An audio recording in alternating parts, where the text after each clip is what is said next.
પ્રિયંકાબેન, એ પ્રિયંકાબેન, સાંભળો ને. બોલ મંજુબેન. શું કરો છો તમે? આ જો રોટલી બનાવું છું. શું વાત છે? શાક બની ગયું? શાક બનાવી નાખ્યું ને. શેનું બનાવ્યું? દૂધી દાળનું બનાવ્યું. શું વાત છે? માર ભાઈ સામા મળ્યા મને હમણાં. એ સમાચાર આપવાનું કીધું કે મોડા આવશે જમવા. જો પાછા શું પાછા? એમને આજ કયો વાર છે?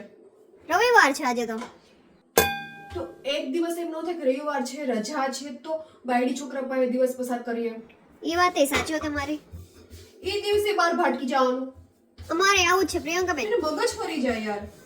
કાલની કહાની કહું તમને. કાલ શું થયું ખબર છે? હા.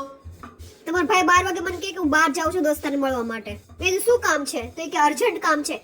મેં તો એવું અડધી રાત્રે 12 વાગે એવું કયું તમારું અર્જન્ટ કામ આવી જાય છે? એમને પછી ફેસબુક માં છે ને આપણી બધી ફ્રેન્ડ છે ને મ્યુચ્યુઅલ ફ્રેન્ડ માં હોય. એને શું રિક્વેસ્ટ મોકલવાની જરૂર છે અહીંયા? એ વાત તો તમારી સાચી છે. ફેસબુક માં આપણી ફ્રેન્ડની પ્રોફાઇલ ખોલીને એની પોસ્ટ લાઈક કરે. અને મારી પોસ્ટ તો હરામ બરાબર જો લાઈક કરી હોય તો ક્યારે જિંદગીમાં. અને કાલ મેં કીધું શું? કે છોકરાનો પ્રોજેક્ટ છે તો પ્રોજેક્ટ પેપર અને ક્રેયોન લઈ આવજો. તો દરાવાર નો લેવો, મારે લેવા જવું પડ્યું. બોલો તો શું? પછી કાલ મેં છે ને એને કીધું કે ચાલો દોણું દળાવો મારી સાથે, પણ દરાહાર મારી યારે નો આવ્યો. મોઢું ચડાવીને બેઠા. અને 5 જ મિનિટ પછી એના દોસ્તાનો ફોન આવ્યો. તો જાણે કે 32 થી 12 નો આવી ગયો હોય એવડી મોટી સ્માઈલ આપીને એની સાથે વાત કરીને બારે ગયા.